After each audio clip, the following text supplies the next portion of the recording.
para nós temos valorado que é un acordo que afecta moi negativo para o sector, porque o que permitiría é que entraran cantidades moi elevadas de produtos agrarios na Unión Europea e, por lo tanto, pues, tamén no territorio galego. A agricultura e ganadería galega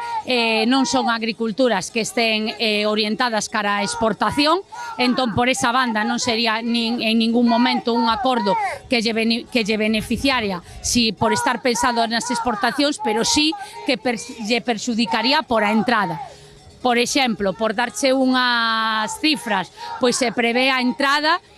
de 99.000 toneladas anuais de vacún de carne. Entón, como consecuencia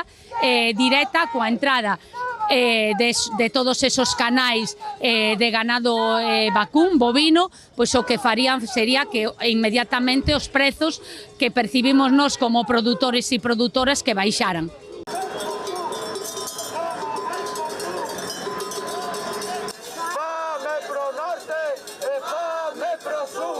Europa e Mercosur, goberno, escolta, o campo está